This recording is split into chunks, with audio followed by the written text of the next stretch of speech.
Puji nama Tuhan, Shalom. Kembali lagi kita di Victorious Devotion saat ini. Bapak Ibu Saudara kasih Tuhan Yesus Kristus, senang sekali kembali menyapa untuk kita sama-sama belajar kebenaran firman Tuhan. Sebelum kita semakin dalam mempelajari kebenaran firman Tuhan hari ini, mari kita bersatu dalam doa. Kami mengucap syukur Tuhan untuk kasih-Mu yang begitu luar biasa dalam kehidupan kami. Kebaikan-Mu yang kami rasakan hingga detik ini, nafas kehidupan yang masih Engkau berikan kepada kami. Kami mau menggunakan, kami memanfaatkannya dengan sebaik-baiknya untuk kami hidup mempermuliakan nama-Mu. Kalau sebentar lagi kami mau sama-sama merenungkan kebenaran daripada firman-Mu, Roh Kudus tuntun kami, mampukan kami untuk mengerti kebenaran firman-Mu. Kebenaran firman-Mu yang akan menjadi suluh bagi langkah kaki kami, supaya setiap langkah kaki kami itu semua menceritakan tentang kasih-Mu pada orang-orang yang belum mengenal Engkau, kepada orang-orang yang lain. Kami bersyukur untuk kasih-Mu dan kami siap terima kebenaran firman-Mu. Kami berucap syukur, haleluya, amin. Bapak Ibu yang dikasih Tuhan Yesus Kristus, hari ini kita mau sama-sama merenungkan kebenaran firman Tuhan dengan tema mahkota kehidupan. Kalau bulan ini, di bulan Juli ini kita memiliki tema, GB Victory memiliki tema menuruti firman, tekun menantikan Kristus. Maka hari ini kita membahas mahkota kehidupan.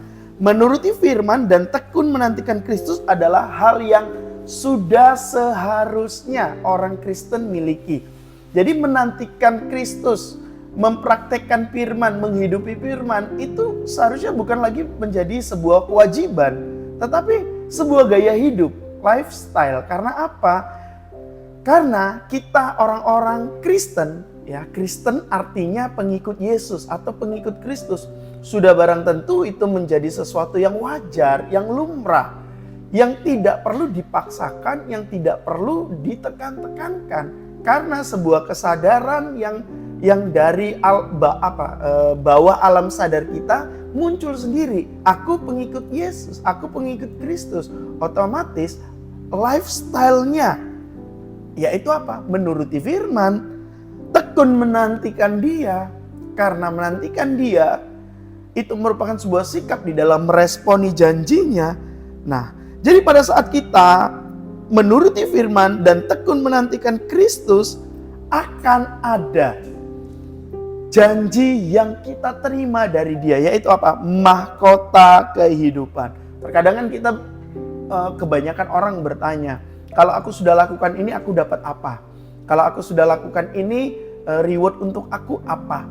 Kalau aku sudah menantikan Kristus, kalau aku sudah menuruti firman, melakukan firman, menjalankan semua firman, apa yang aku dapat? Gitu. Tetapi hal ini seharusnya tidak menjadi sebuah pertanyaan di dalam kehidupan kekristenan. Karena kekristenan itu sifatnya bukan transaksional.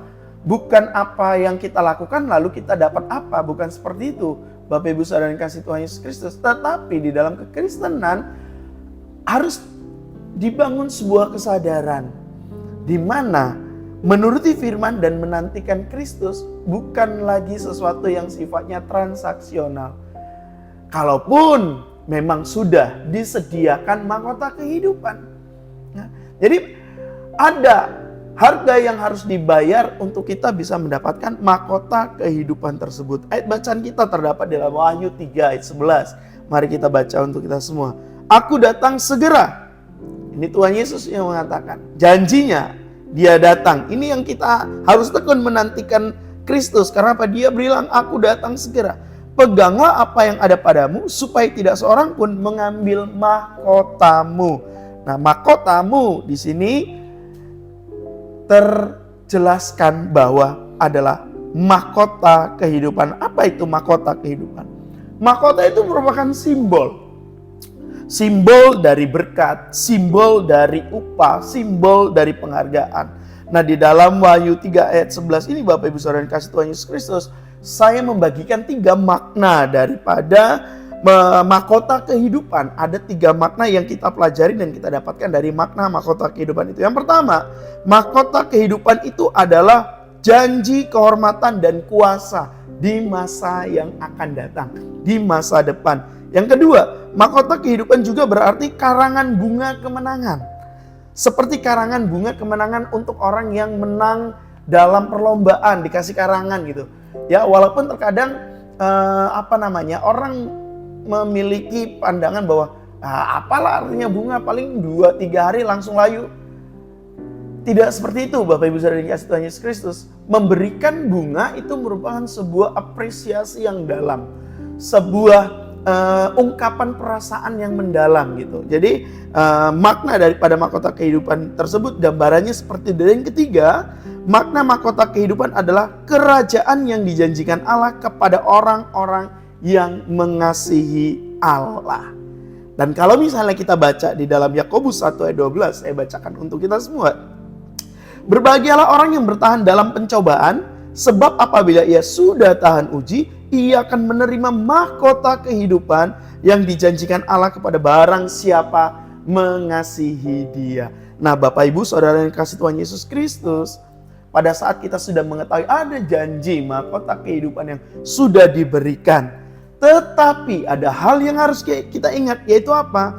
Mahkota kehidupan yang dijanjikan akan diberikan kepada kita, kita akan memperolehnya pada saat kita tetap terus teguh bertahan dalam iman kita.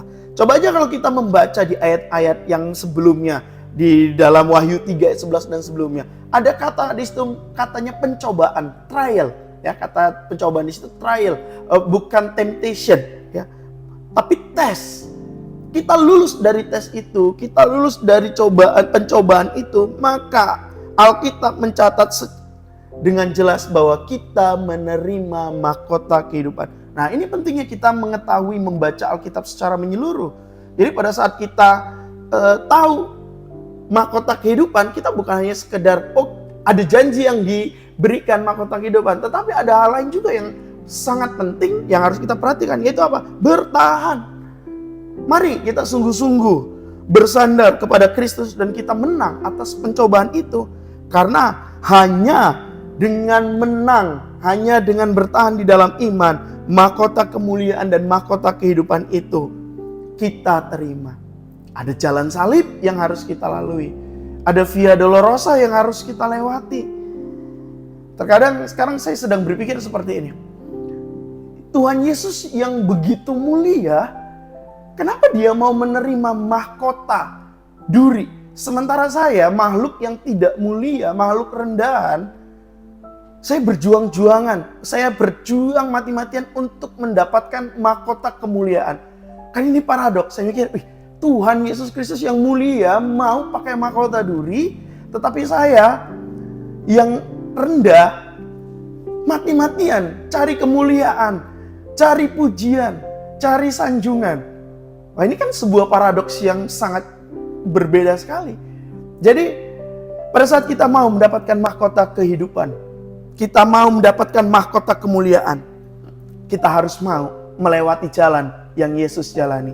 Yesus menderita bukan supaya kita tidak menjadi menderita, tetapi supaya kita menjadi sama seperti Dia. Selamat menjalani hidup dengan menuruti firman dan tekun menantikan Yesus sampai kita mendapatkan mahkota kehidupan. Amin. Buat firman Tuhan hari ini, mari kita bersatu dalam doa. Kami mengucap syukur Tuhan untuk kasih-Mu, untuk firman-Mu pada saat ini. Kami mau bukan hanya sekedar kami mencita-citakan, mengimpi-impikan mahkota kehidupan, mengklaim janji-Mu akan mahkota kehidupan, tetapi kami juga mau di dalam menjalani kehidupan kami pada saat kami menghadapi berbagai macam-macam pencobaan, kami tetap mau memandang Engkau yang mulia, tetapi Engkau menggunakan mahkota yang hina. Tetapi kami yang hina, kami terus berusaha untuk mendapatkan mahkota yang mulia. Kami mau meneladani sikap-Mu, kami mau meneladani hidup-Mu, kami mau meneladani jalan-jalan-Mu, dan kami layak disebut sebagai orang-orang Kristen. Mampukan kami, kuatkan kami untuk terus tekun, untuk terus kami tekun menantikan Engkau dan menghidupi kebenaran firman-Mu. Kami berdoa dan mengucap syukur. Haleluya. Amin. Sampai ketemu di Victorious Devotion yang akan datang. Bapak Ibu Saudara kasih Tuhan Yesus Kristus, selamat menjalani kehidupan seperti Kristus hidup. Salam kemenangan, Tuhan memberkati. Shalom.